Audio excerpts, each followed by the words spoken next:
días, queridos hermanos de la Séptima Iglesia. Estamos felices porque hoy es el Día del Señor.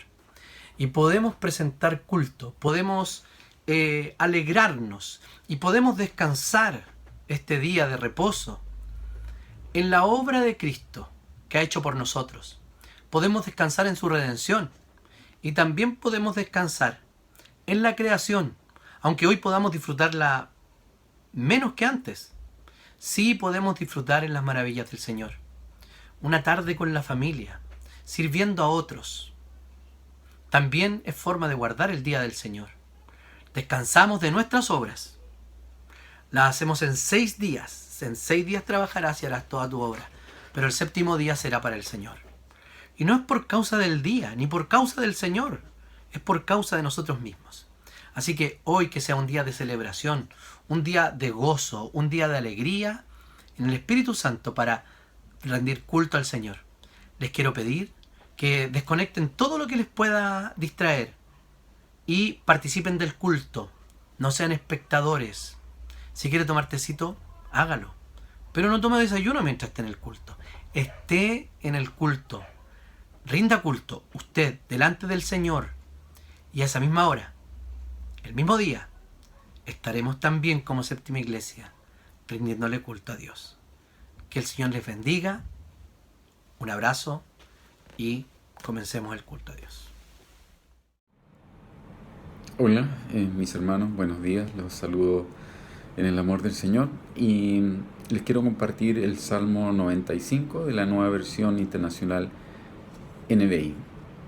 Dice la palabra del Señor: vengan, cantemos con júbilo al Señor, aclamemos a la roca de nuestra salvación, lleguemos ante Él con acción de gracia, aclamémoslo con cánticos, porque el Señor es el gran Dios, el gran Rey sobre todos los dioses. En sus manos están los abismos de la tierra, suyas son las cumbres de los montes, suyo es el mar, porque Él lo hizo con sus manos, formó la tierra firme. Vengan, postrémonos reverente, doblemos la rodilla ante el Señor nuestro Hacedor. Te invito a tener un momento de oración. Señor y buen Dios, Padre amado, te agradecemos, Señor, nuevamente por tu palabra, Señor, que tú nos recuerdas, Señor, que tú eres nuestro Dios amoroso, que tú eres el creador de todo, de la tierra, el cielo y los profundos del mar, Señor. Ayúdanos, Señor, a tener presente cada día esto, Señor, a poder descansar en ti, así como dice tu palabra, Señor, también a poder doblar nuestras rodillas, Señor. Te agradecemos una vez más, Señor amado, porque tú nos perdonas, conociéndonos tal como somos, Señor. Y en estos tiempos complicados, Señor, tú siempre estás al lado nuestro, Señor. Te agradecemos, Señor, una vez más. Te pedimos una bendición por la Séptima Iglesia, por nuestros hermanos, Señor, que usted los acompañe y que usted nos siga dirigiendo, Señor, en todo lo que hagamos. En el nombre de Cristo Jesús, Señor, se lo pedimos todo. Amén. Gracias, mis queridos hermanos. Una vez más, contento de poderles ver. Les saludo en el amor del Señor y pronto que nos volvamos a juntar en nuestro templo. Bendiciones.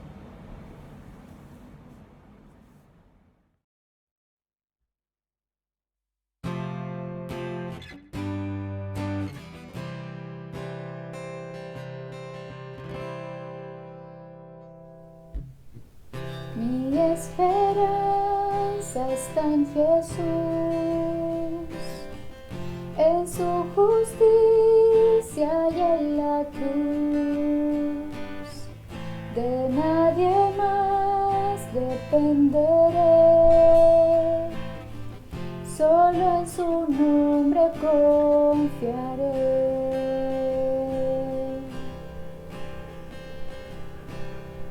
Mi esperanza está en Jesús, en su justicia y en la cruz. De nadie más dependeré, solo en su nombre confiaré. En Jesús fuerte soy, solo Él mi roca es, sobre la tempestad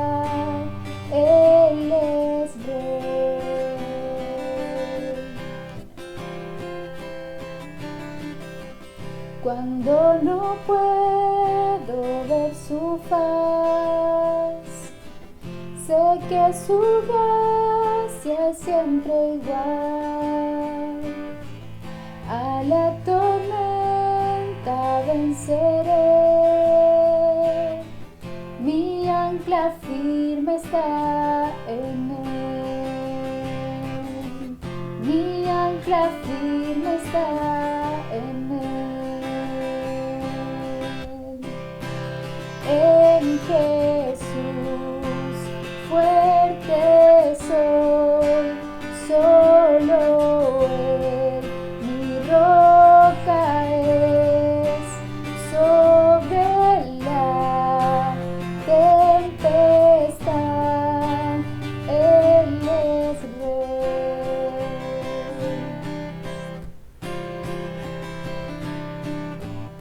Un día Él regresará, en su presencia voy a estar. Sin mancha ante Él vendré, justificado por la fe. En Jesús fuerte soy, solo Él mi roca es. Sobre la tempestad Él es rey. En Jesús fuerte soy, solo Él mi roca es. Sobre la tempestad Él es rey.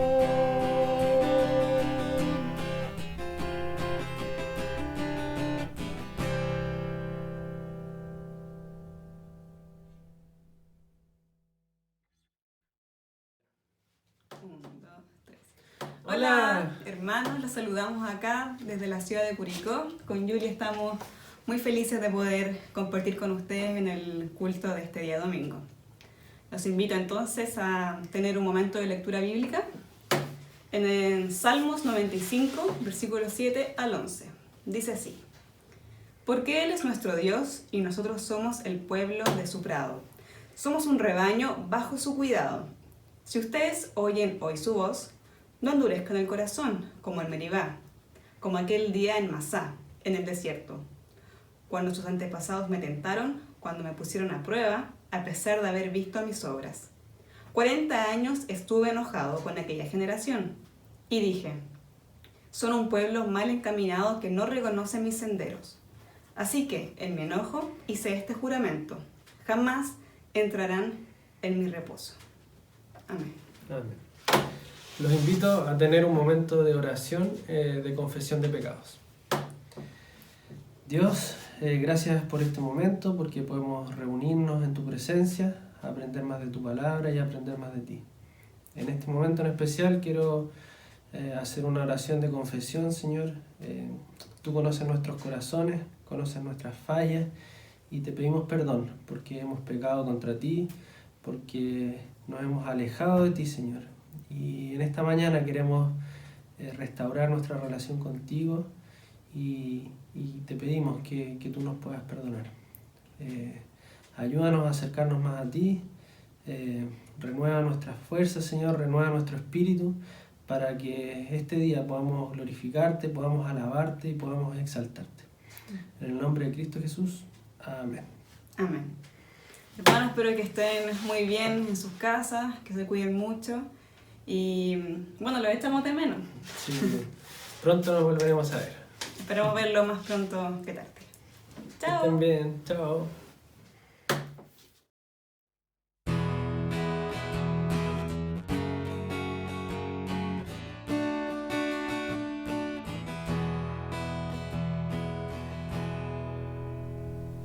Oh Dios de mi alma, sé tú mi visión.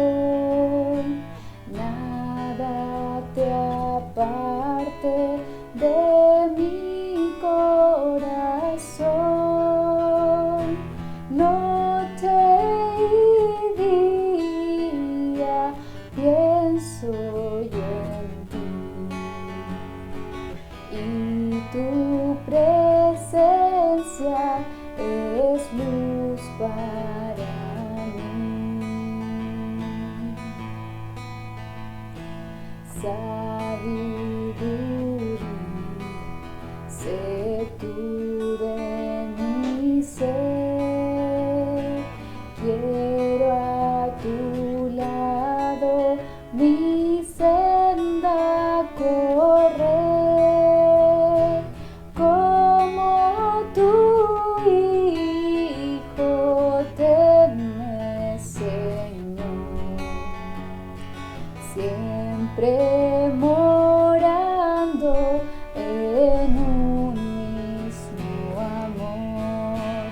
Oh Dios de mi alma, sé tú mi visión, mi única gloria, mi dicha sin fin, que nada te aparte de mi corazón, que nada te aparte de mi corazón.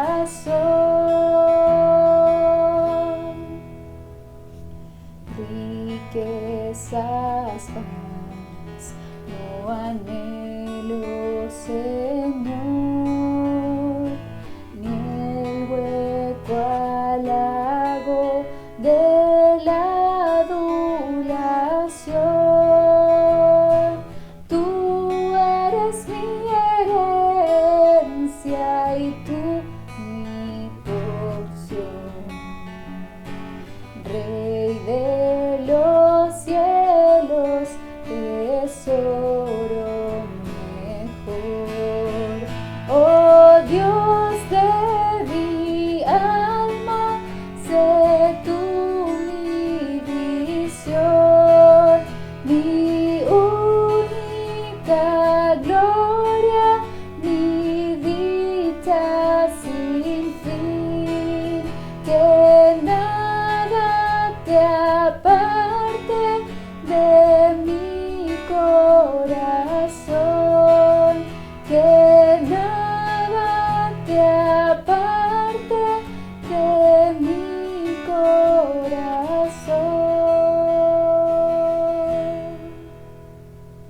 Oh Dios de gloria, de triunfo al final, déjame el gozo del cielo alcanzar. Alma de mi alma, oh dueño y Señor, en vida y muerte sé tú mi visión. Oh Dios de mi alma, sé tú mi visión, mi única gloria, mi dicha sin fin, que nada te aparte de mi corazón, que nada te aparte de mi corazón.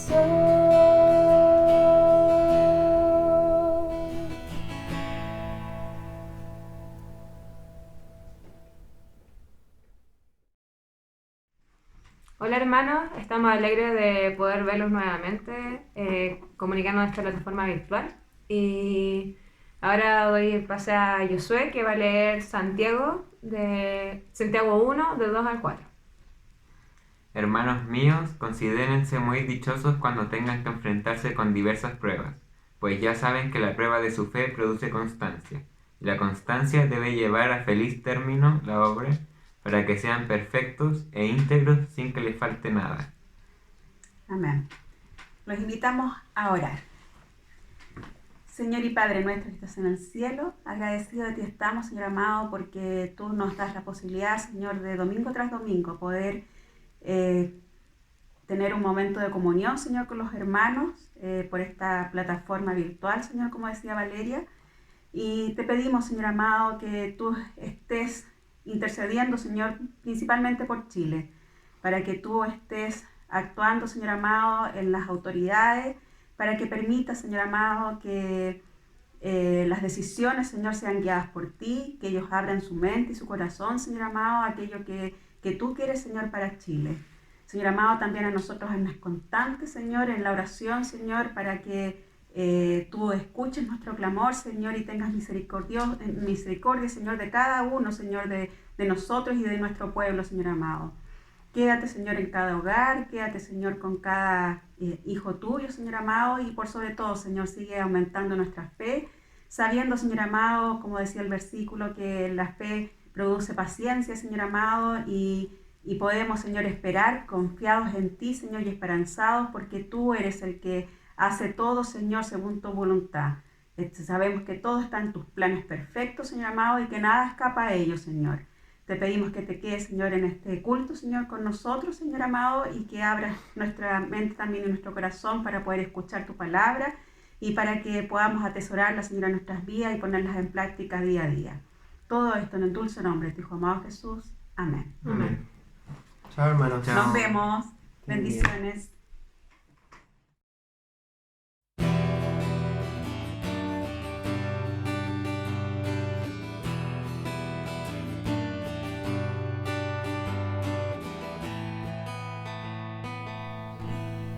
Solo en Jesús está mi fe, mi esperanza y mi canción, piedra angular, firme sostén, inconmovible en la aflicción. Cuán grande amor, inmensa paz, en el temor, adversidad, consolador, amigo fiel, en su amor me sostendré.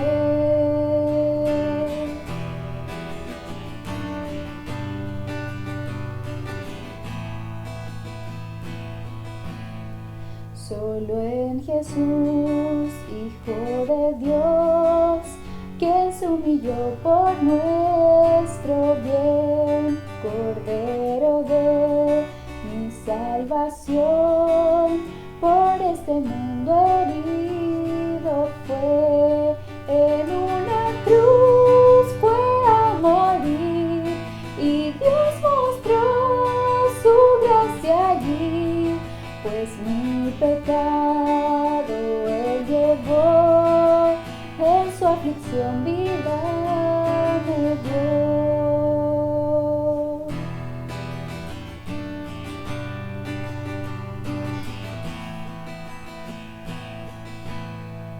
En un sepulcro Él yació, el cuerpo de mi Redentor, mas el tercer día llegó, resucitó en gloriosa luz, y al triunfar sobre el mal, perdió el pecado potestad, del suyo soy y mío es Él, pues con su sangre me compró.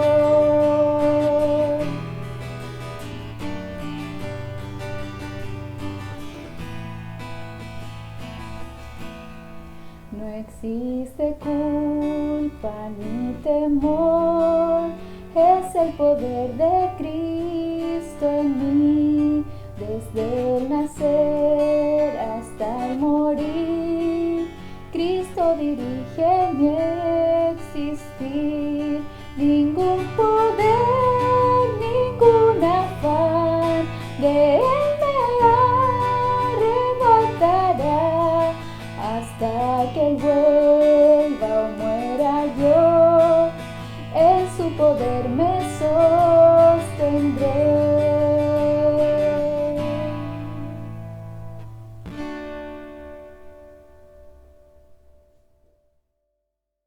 Muy buenos días, queridos hermanos, ¿cómo están? Les saludo en el nombre del Señor. Mi nombre es Ariel Ramírez, para los que no me conocen.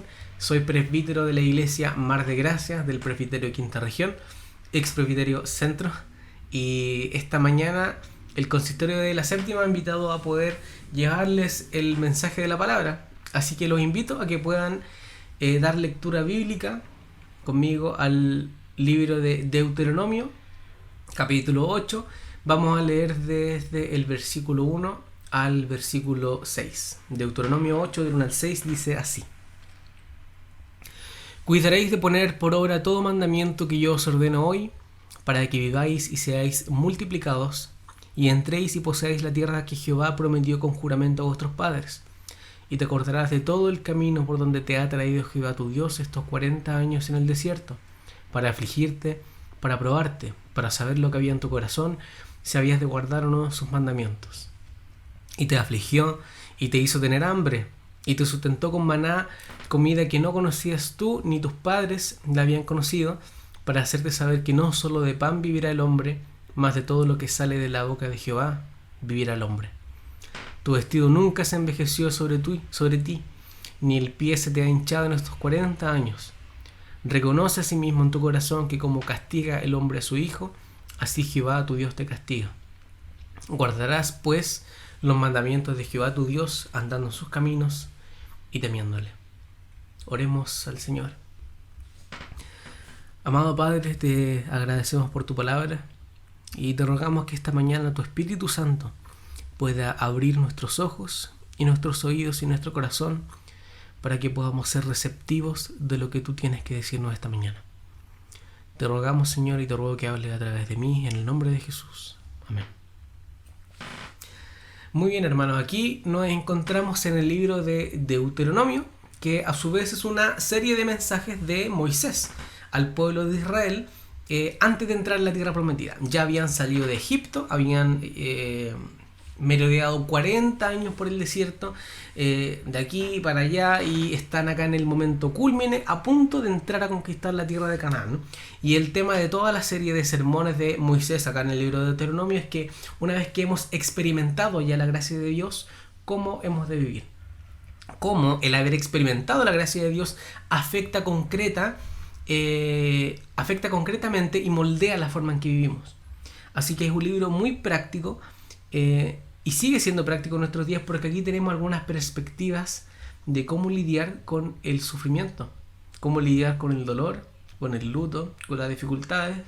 Así que nos viene como anillo al dedo cuando queremos saber qué nos dice la Biblia sobre qué hacer en momentos tan difíciles como, no sé, por ejemplo, se me ocurre una pandemia mundial. Así que aprendemos 3 cosas en este texto. No podemos sobrevivir en el desierto, no podemos sobrevivir sin el desierto, y que por lo tanto solo hay una esperanza. Primero, no podemos sobrevivir en el desierto. Dice el versículo 4: tu vestido nunca se envejeció sobre ti, ni el pie se te ha hinchado en estos 40 años. ¿Por qué? Porque Dios te cuidó por este desierto grande y espantoso, lleno de serpientes, ardientes y de escorpiones y de sed, donde no había agua, etc. Israel había acabado de pasar por un desierto durante 40 años. Y el desierto es un lugar donde el calor es devastador durante el día, donde no hay ni siquiera donde no hay sombra. Y en la noche el frío devastador, donde no hay donde refugiarse. No hay que comer, no hay que beber, hay solo hambre y sed. Así que ese es el desierto. Y tan mal como suena, siglos después, el libro de Hebreos fue escrito a un grupo de personas en ciertas regiones griegas y romanas, y que precisamente no eran lugares desérticos, y se les dirige así, de esta manera. Dice: no endurezcáis vuestros corazones como en la provocación, en el día de la tentación en el desierto, donde me tentaron vuestros padres. Me probaron y vieron mis obras 40 años.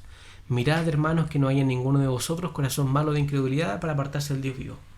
¿Se dan cuenta de la presunción? Se presenta a lo largo de toda la Biblia. Israel estaba en un literal y físico desierto, pero a estas personas, las del libro de Hebreos, se les dice, o se les asume estar espiritualmente hablando también en un desierto. La vida en este mundo es considerada como estar en un desierto espiritual. Siempre estamos en el desierto según la Biblia. Así que, ¿qué quiere decir esto?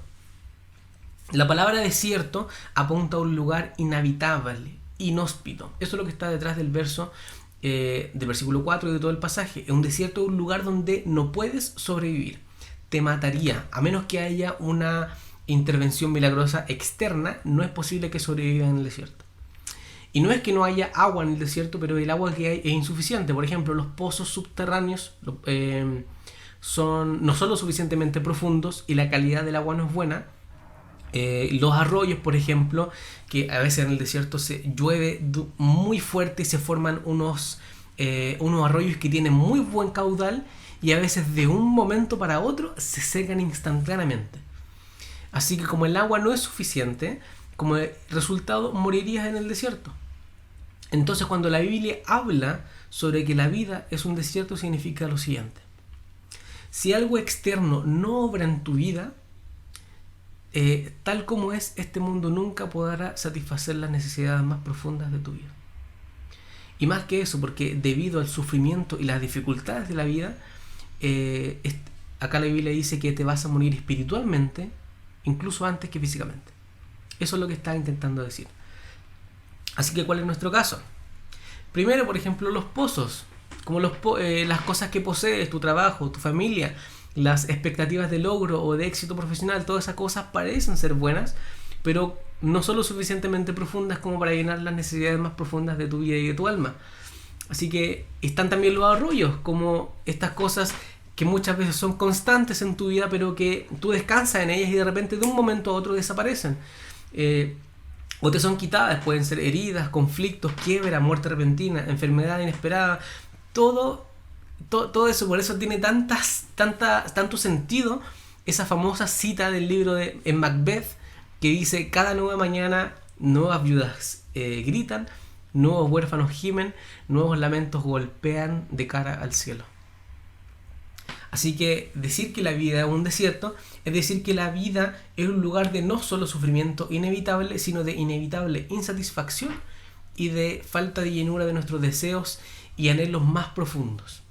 Y debemos saberlo. Ese es el punto. Debemos aplicarlo. Entonces, individualmente y corporativamente como iglesia, ¿cómo somos moldeados por esto? Si quieres ser ahormado por la sabiduría bíblica, entonces significa que nunca te sorprendes por el sufrimiento. No quiere decir que seas amargado o que seas cínico, sino imperturbable. No sorprenderte por el sufrimiento o por una tragedia, sin importar a quién la haya pasado ni lo terrible que haya sido. ¿Por qué? Porque Jesús, el Hijo de Dios más perfecto, cuando vino a este mundo, tuvo que pasar por el desierto. Si Él no fue exento de eso, ¿cómo podríamos nosotros? Así que si entiendes la sabiduría bíblica, no es que no te afecte el sufrimiento, sino que no te sorprendes por ello. Y no solo eso, tampoco te sientes constantemente desilusionado o abrumado por el cinismo. Uno solo se desilusiona cuando somos ingenuos en asumir o creer algo. Y a menos que seas moldeado por lo que dice la Biblia acerca del sufrimiento, harán por ejemplo lo que hizo Jacob con Raquel. En Génesis 29, Jacob conoce a Raquel y tú también vas a mirar a Raquel, o a tu esposa, o a tu esposo, o a un trabajo, o a un sueño, o a un lugar donde quieres estar, o un lugar donde quieres vivir, o cualquier cosa a la que te puedas aferrar, y vas a pensar como Jacob pensó acerca de Raquel. Si tan solo pudiera tener eso, sería feliz. Y no hay nada, no hay pozo, no hay arroyo, no hay nada en este mundo que pueda posiblemente cargar con el peso de tus más profundas esperanzas. Y si te desilusionas por tu amigo o por tu hermano, por tu familiar o por tu compañero, por alguien de la iglesia, es porque fuiste ingenuo en un comienzo y no estás siendo moldeado por la sabiduría bíblica, porque no deberías sorprenderte, no deberías vivir en constante desilusión por el sufrimiento, por las traiciones, por las decepciones de amistades, familiares, de hermanos de la iglesia. Y nosotros, ¿cómo por ejemplo como iglesia podríamos ser transformados por esta sabiduría?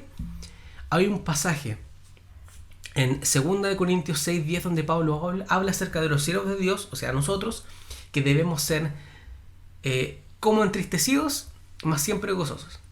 Ojo que no dice a veces entristecidos, a veces gozosos, dice que siempre entristecidos, y la palabra para entristecido implica aflicción, implica ser afligidos, y siempre gozosos al mismo tiempo. Entonces, ¿cómo podemos ser una iglesia así? En general las iglesias tienden a ser o lo uno o lo otro, o muy contenta y siempre alegre y cantando así, en su salsa, o siempre todo lo contrario, clamando, afligidos, que le pasan cualquier cosa a los hermanos.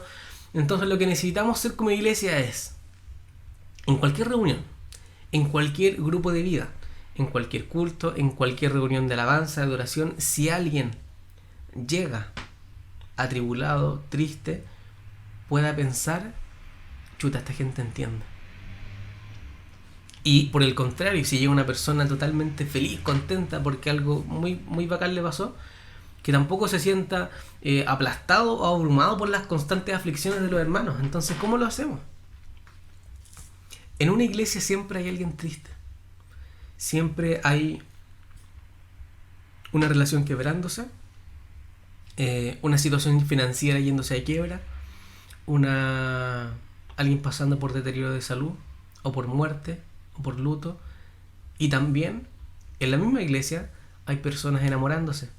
Hay personas que recientemente descubrieron que este año iba a ser muy próspero económicamente, o que se enteraron hace poco que iban a recibir un nuevo integrante en la familia.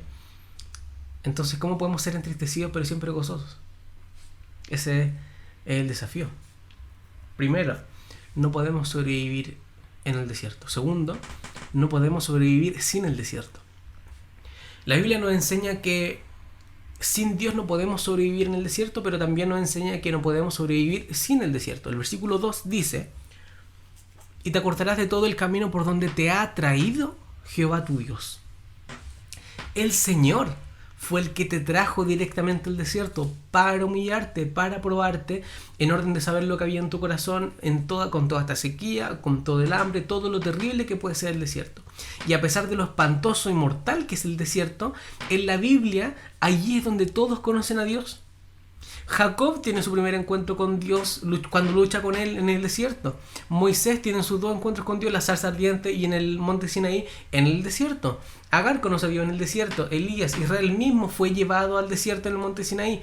Incluso Juan el Bautista, cuando inició su ministerio, tuvo que ser retirado al desierto. Para tan solo ir a Dios debes ir al desierto. ¿Por qué? Porque a través de la historia, allí es donde te encuentras con Dios. ¿Y qué significa esto? ¿Cómo ir a un lugar donde probablemente nos destruya nos va a hacer encontrarnos con Dios? Podemos verlo de distintos niveles. Por ejemplo, desde el sentido común. La ciencia durante muchos años ha intentado o ha estado investigando qué es lo que ha provocado que ciertas personas se hayan convertido en grandes leyendas de la historia. Muchos lo atribuyen a la genética, incluso con los avances de hoy en día uno puede intentar incorporar estos genes que se creen que son los que hacen que estas personas se conviertan en grandes líderes o genios o en leyendas de la historia. Se puede llegar a decidir el sexo de los hijos, el color de piel, y en las clínicas más exclusivas, por ejemplo, los donantes de esperma no pueden medir menos de 1,75 m. Tienen que ser altos, rubios, acaudalados, felices. En resumen de cuentas, muchos de nosotros ni siquiera podríamos poner un pie dentro de una de esas clínicas. Y es porque desean poder llegar a tener los mejores hijos, los más hermosos, los más sobresalientes. Y descansan en que es la genética la que hace toda la pega. Pero, ¿y si es la experiencia la que convierte a estos grandes en grandes? Y si nos ponemos a investigar un poco, muchos de los grandes héroes de la historia, muchos de los grandes héroes políticos, artistas, atletas, inventores o premios Nobel, perdieron a sus padres durante la adolescencia, o fueron huérfanos incluso antes, o vivieron una vida llena de tragedias. Y entonces, no es la genética, es el desierto. No es la genética la que los convirtieron en grandes personajes, sino que es el desierto. Solo con simple sentido común nos damos cuenta que no hay grandeza a menos que hayan problemas o dificultades. Por eso es tan recurrente el motivo literario del viaje del héroe, donde el personaje principal se enfrenta a una terrible tragedia y eso es lo que lo mueve y lo saca de su zona de confort y que lo hace ir más allá. Y para encontrarnos con Dios es algo similar. No sé cuál es la estadística exacta, pero estoy seguro que es muy alta, porque he escuchado esta historia muchas veces, de que muchos de los que están en la iglesia conocieron a Dios porque estaban pasando por un momento de dificultad y se acercaron a la iglesia. Y esos momentos de dificultad ya se han ido, pero conocieron a Dios en el desierto. No podemos sobrevivir en el desierto, pero tampoco podemos vivir sin el desierto. Y podemos llevarlo un paso más lejos. Los hijos de Israel habían sido liberados del yugo de la esclavitud y sin embargo Dios los llevó al desierto y los hizo pasar por momentos de penuria y dificultades. ¿Y por qué? Acá pongamos atención porque según Hebreo esto es paradigmático, es extremadamente práctico para nosotros. Los hijos de Israel eran esclavos, Dios los emancipó y fueron legalmente libres. Pero en su llegada a Canaán, cuando Dios les muestra todo lo que tendrían que soportar, prefieren volver a Egipto porque dice que allá estaban mejor cuidados. Eran legalmente libres, pero tenían problemas con la responsabilidad de ser libres. En otras palabras, Dios los había sacado de la esclavitud, pero la esclavitud no había salido de ellos. Así que Dios tuvo que llevarlos durante 40 años por el desierto para que esta esclavitud fuera extirpada finalmente de sus corazones, porque no se puede quitar la esclavitud de una persona a menos que sea por un largo y lento proceso. ¿Y cómo se relaciona eso con nosotros? ¿Cómo se relaciona eso con nuestras vidas? No es el caso de la mayoría, tal vez antes era mucho más frecuente, pero imaginen a un hombre que en su infancia tuvo un padre excesivamente crítico, muy difícil de complacer, de hacerlo sentir orgulloso de su hijo, y que haya vivido frustrado toda su vida por no ser el hijo que su padre quería, y crece con problemas de sobreexigencia, problemas de autoestima, problemas de tolerancia a la crítica, hasta que un día oye el Evangelio y escucha que el Evangelio le dice: debido a lo que Jesús hizo en la cruz, tu Padre Celestial te mira a través de Cristo y te dice: tú eres mi hijo amado, en ti estoy complacido. Entonces esta persona piensa: esta es la aprobación que he estado buscando toda mi vida, y se entrega a Cristo. Ahora, ¿se solucionan automáticamente sus problemas de sobreexigencia, de autoestima, de tolerancia a la crítica? Claramente no, y a veces son peor de lo que pensábamos. Y es lógico que pase, porque aunque en su mente comprendía lo que significaba tener un Dios complacido en él a través de Cristo, él aún no es libre de vivir como un hijo que descansa en la complacencia de su padre. Se puede liberar a la persona de la esclavitud en un segundo, se rompen las cadenas, pero liberar la esclavitud, sacar la esclavitud del corazón de una persona, es un proceso. ¿Y sabes cuándo ocurre ese proceso? ¿Sabes dónde ocurre ese proceso? Ocurre cuando hay problemas, ocurre en las dificultades, cuando todo sale mal, en los desafíos, en la experiencia, en los sufrimientos de la vida. Ocurre en el desierto. Y es el desierto el que viene para enseñarnos, para corregirnos, para hacernos entender. Y puede llegar como una amenaza de arrebatarnos algo muy preciado para nosotros y nos devasta y nos descoloca. ¿Y qué hacemos? Lo que siempre hacemos. Oramos, leemos la Biblia, tal vez más que antes. Buscamos consejos, buscamos consuelo, cantamos alabanzas, tal vez más que antes. Pero es lo que siempre hacemos. Pero ahora, debido a que estamos en el desierto, encontramos nuevas fuerzas, nos hacíamos de amor, nos hacíamos de vida en esas mismas cosas que antes hacíamos, pero que no lográbamos sacar nada de ellas. ¿Y por qué podemos ahora? Porque estamos en el desierto. Dios, cuando creó el mundo, no creó desiertos. Dios creó un jardín. Y el mal y el pecado son los que crearon los desiertos. Pero en el futuro Dios dice que hará un cielo nuevo y una tierra nueva. E Isaías 35 dice que los desiertos florecerán. Pero hasta que llegue ese día, Dios usará los desiertos para hacerte a ti florecer. Esa es la idea. No podemos vivir en el desierto y tampoco podemos vivir sin ellos. Así que esta es la pregunta final. Muchas personas pasan por el desierto y no vuelven florecidas, vuelven destrozadas. Entonces, ¿cuál es el secreto? Sí es cierto que podemos morir ahí, pero también es cierto que es necesario que pasemos por el desierto para florecer. ¿Cuál es el secreto para asegurarnos de que vamos a sobrevivir en el desierto y que no vamos a volver peor que antes? Así que el tercer punto, solo hay una esperanza. Versículo 5 dice: reconoce a sí mismo en tu corazón. Fíjense cómo parte. Se supone que es algo que ya conocen, pero que no asimilaban en su corazón. Reconoce a sí mismo en tu corazón que como castiga el hombre a su hijo, así Jehová tu Dios te castiga. Cuando en Deuteronomio y en Éxodo y en muchas partes de la Biblia se muestra esta idea de enviar a Jesús o a un profeta o a ti o a mí al desierto, sale la idea de ser hijos. En Deuteronomio 1:31 dice: y en el desierto has visto que Jehová tu Dios te ha traído como trae el hombre a su hijo, por todo el camino que habéis andado hasta llegar a este lugar. El desierto, de acuerdo con la Biblia, es el lugar donde vemos que Dios es nuestro Padre. ¿Se dan cuenta la palabra que aparece en el versículo 2, probarte? No suena bien. Probarte como un examen, como una prueba para probar algo. Y suena extraño porque en el mundo la mayoría de las pruebas, los exámenes que existen son para deshacerse de los débiles, de los menos aptos para entrar a la universidad o a la asociación o a un trabajo. Son pruebas diseñadas para eliminar al menos calificado, al menos inteligente, al con menos aptitud, al con menos capacidad, al con menos compromiso, al más débil, al más flojo. Y así funcionan las pruebas en general, pero no cuando hablamos de las pruebas en términos de paternidad. Porque cuando un buen padre o una buena madre miran a su hijo o a su hija y lo prueban, no es para deshacerse de ellos, sino todo lo contrario, para conservarlos. Si ven alguna conducta en el hijo o en la hija que le va a traer problemas en el futuro, o una mala educación, o una mala disciplina, falta de disciplina o sabiduría, se les prueba. Y esa palabra de probar está íntimamente relacionado con educar.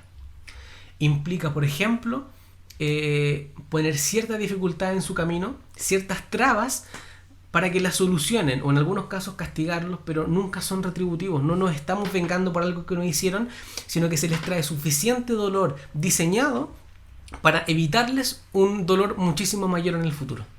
Eso tiene que ver con probar o con educar, en los términos de paternidad.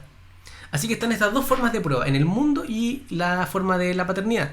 Y en el mundo solo si pasan la prueba, se les recibe con los brazos abiertos, se les acepta en el trabajo, en la universidad, lo que sea. Pero si un hijo, en los términos de paternidad, no pasa la prueba, no lo desechamos, sino que nuestro amor y nuestra compasión se intensifican por él.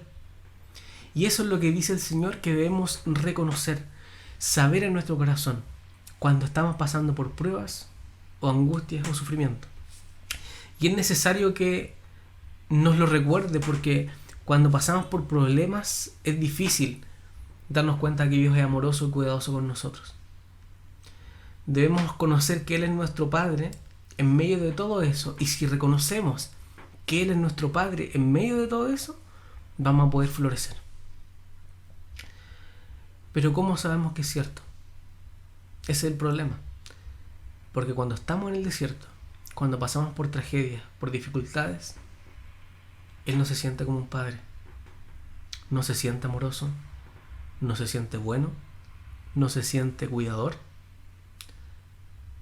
No se siente nada bueno cuando el mal y la tragedia nos abate y nos destroza. ¿Cómo sabemos que es cierto? ¿Cómo sabemos que Él es nuestro Padre en medio de todo eso? Así es como sabes que es cierto. Cuando Jesús fue bautizado, los cielos se abrieron y el Espíritu Santo de Dios descendió en forma de paloma y dijo: este es mi Hijo amado, en Él tengo complacencia. Este es mi Hijo amado. ¿Y qué es lo que vemos inmediatamente que Dios hace después de eso? Lo manda al desierto. Lo primero que hace Dios, luego de manifestarle su amor y complacencia a su Hijo amado, es enviarlo al desierto, hambriento, sediento. ¿Se dan cuenta? No hay contradicción. Dios dice: te amo, al desierto. Y se nos dice en Hebreos que Él fue tentado en todo como nosotros, y esto es lo que debemos ver. ¿Has sido traicionado alguna vez? Él también. ¿Te has sentido solo? Él también. ¿Te has visto sumido en la pobreza? Él también. ¿Se han burlado de ti? ¿Te han humillado? A Él también. ¿Te has enfrentado a la erosión y el deterioro de tu cuerpo? Él también. Y está bien, Él fue tentado y probado e hizo todo lo que tenía que hacer, pero Jesús es Jesús. Nosotros no somos Jesús. Si nosotros lo vemos sufriendo en el desierto, es un ejemplo, no es consuelo, porque parece cumplir un estándar el cual nosotros nunca vamos a cumplir. ¿Pero qué? ¿Y si Jesús fue al desierto por ti? Si Jesús no solo te estaba demostrando cómo se tenía que hacer, sino que te estaba demostrando que Él fue al desierto por ti. ¿Cómo? ¿Qué encontró Jesús en la cruz? Esto es lo que tienes que entender para entender el amor del Padre. Jesús en la cruz encontró clavos, hambre, tortura, sufrimiento, sed, y sed no solo física. Jesús en la cruz fue enviado al más terrible y absoluto desierto.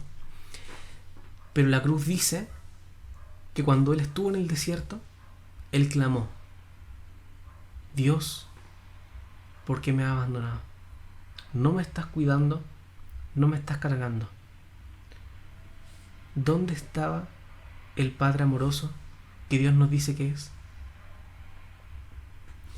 Jesús fue el único Hijo de Dios que fue enviado al desierto, al hambre y la sed absoluta, y que no fue cuidado por Dios. Fue el único Hijo de Dios que fue al desierto y que fue abandonado. Fue a obtener lo que nosotros merecíamos, a pagar nuestra pena. Eso es lo que Dios nos ha intentado decir a lo largo de los últimos miles de años. Esa es la respuesta a la pregunta.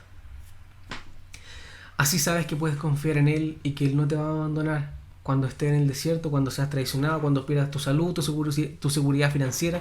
No sé cuál sea la razón, pero sé cuál no es la razón. No puede ser la razón que Él no te ama, que no le importa, porque en la cruz Él fue al desierto absoluto por ti. Ahí tiene un Dios que se compadece del sufrimiento horrible y que entiende el sufrimiento horrible. Cuando pasamos por el desierto, lo que nuestro corazón quiere decir es: a Dios no le importa. ¿Cómo podría no importarle? Dios fue al desierto por ti. No jamás habría ido al desierto si tú no le importaras. Así sabes que te ama, así sabes que Él te entiende a través de lo que estás pasando, lo que hayas pasado, lo que vaya a pasar. Y la cruz no solo es un medio para confiar en Dios, sino también para estar seguros de nosotros mismos. Porque muchos de nosotros, cuando pasamos por el desierto, pensamos que Dios no me ama, esto es mi culpa, me está castigando por algo que hice, no soy una buena persona, no soy un buen cristiano, no soy un buen hijo de Dios y muchas otras cosas. Pero el punto es que Jesús perdió su posición de hijo que Él merecía para que tú obtuvieras la posición de hijo que no merecías. Jesús fue abandonado para que tú nunca seas abandonado ni abandonada. Tal vez merecemos ser abandonados, pero Él sufrió el abandono que tú y yo merecíamos, para que cuando estemos en el desierto no seamos jamás abandonados. Y así sabemos que no es castigo por nuestros pecados, porque ese castigo cayó no en nuestro corazón, cayó en el corazón de Jesús. Para nosotros es corrección, es despertar, es muchas cosas, pero sobre todo es amor paternal. ¿Saben cuando Jesús fue tentado en el desierto? Jesús citó este pasaje. Jesús citó Deuteronomio 8:3. El diablo va tras él y Jesús lidia con sus propias dificultades con este pasaje. No solo de pan vivirá el hombre, sino de toda palabra que sale de la boca de Dios. Es interesante, la forma de lidiar con nuestro sufrimiento es la palabra. ¿Y cuál es esa palabra? Luego de resucitar, Jesús le dijo a sus discípulos que toda la escritura se trataba de Él. Todo rey, todo profeta, todo sacerdote, todo héroe, toda historia, todo apunta a lo que yo hice, que fui a la cruz y al desierto absoluto, para que tú puedas saber cuando estés en el desierto que Dios está contigo y que nunca te va a abandonar. En otras palabras, cuando estemos en el desierto, aferrémonos a su historia, al conocimiento de lo que Él ha hecho, y vamos a poder florecer. Y una última cosa. Es difícil hablar de sufrimiento y de dolor. Es difícil encontrar una respuesta en esos momentos y es difícil empatizar con alguien que está pasándolo mal. Pero en Dios mismo también se encuentra el sufrimiento. Él asumió y quiso sufrir todo lo que el ser humano podría sufrir para no ser solo un Dios que se compadezca de nuestras debilidades y nuestro dolor y nuestro sufrimiento, sino que también nos entienda y simpatice con nosotros. Porque Él también lo sufrió, como Padre, como Hijo y como Espíritu Santo. Él sufrió el abandono. Él sufrió la pérdida. Él sufrió la negación. Él sufrió lo que es gritar al cielo y que no pasa absolutamente nada.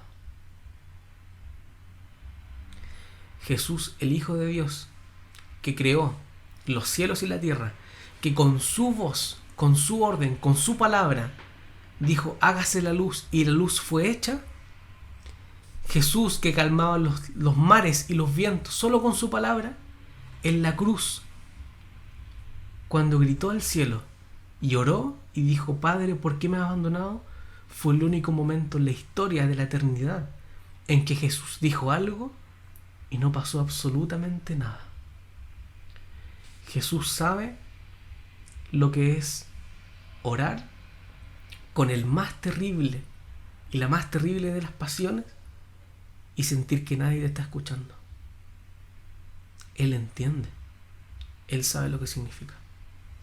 Y eso lo hace un Dios hermoso. Tolkien escribía que ese dolor sin medida era la fuente principal de su belleza. Así que cuando pasemos por aflicciones, confiemos en que Él nos entiende y que va a usar ese dolor para algo más glorioso y que va a transformar ese dolor en algo mucho mejor. Todo este sermón se puede resumir en una frase, y lo hizo George Herbert en un poema, en el verso de un poema que se llama La túnica de José. Dice, vivo para mostrar su poder, que una vez trajo mis alegrías para llorar y ahora mis penas para cantar. Los invito a que puedan acompañarme en oración. Amado Padre, te damos gracias por tu palabra. Te damos gracias porque tú nos entiendes. Te damos gracias porque nos envías al desierto y porque no estamos solos. Gracias porque tu Hijo Jesús fue enviado al desierto y pasó la más terrible y absoluta sed y hambre para que nosotros, cuando estemos en el desierto, podamos florecer, para que nosotros podamos conocerte en el desierto, para que podamos sobrevivir en el desierto, para que no seamos debilitados, sino que encontremos nuevas fuerzas, para que conozcamos tu carácter y para que ese dolor y ese sufrimiento puedan ser transformados en gloria. Te damos muchas gracias, Señor, y te rogamos que nos sigas enseñando a poder sacar lo mejor de estos desiertos y a confiar en que un día todos los desiertos se acabarán y florecerán y enjugarás toda lágrima y podremos reír y cantar y estar a tu lado porque tú nos salvaste. Te damos gracias en el nombre de Jesús. Amén. Queridos hermanos, los voy a invitar a que recibamos la bendición del Señor y luego me gustaría decirle algunas palabras. Amada Iglesia, Príncipe de Paz, que la gracia de nuestro Señor Jesucristo, el amor de Dios, nuestro buen Padre Celestial, y la comunión del Santo Espíritu sea con todos ustedes, con sus familias y con todo el pueblo de Dios, desde ahora y para siempre. Amén. Queridos, estamos viviendo en un tiempo anormal.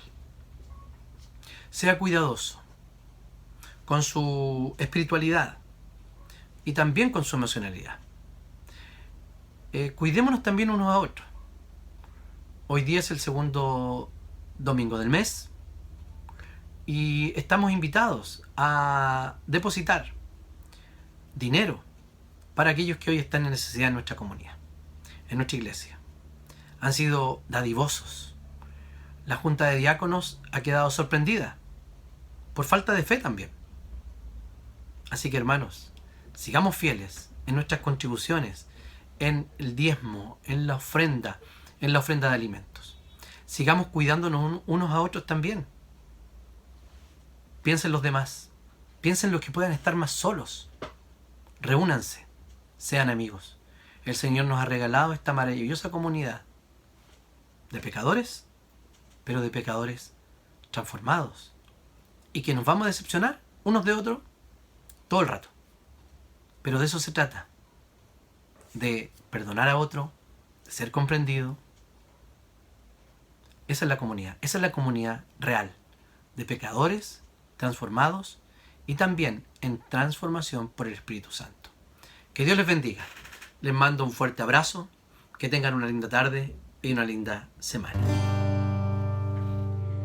Mas el Dios de toda gracia, que nos llamó a su gloria eterna, os perfeccione y afirme, fortalezca y establezca. A Él sea la gloria, a Él sea el imperio por los siglos.